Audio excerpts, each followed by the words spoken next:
Welcome, today in front of me Motorola Moto G82 and I'll show you the fingerprint scanner test on this device.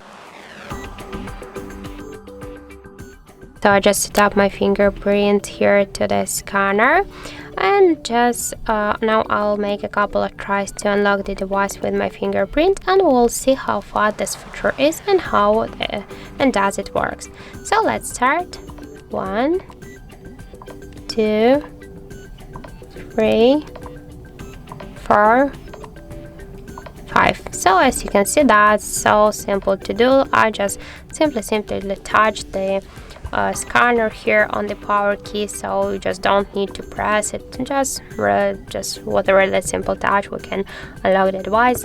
So that's work correct.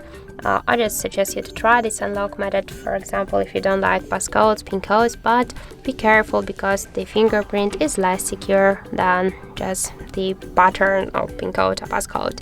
So that's it. Thank you for watching, and if you found this video helpful, don't forget to leave a like, comment and to subscribe our channel.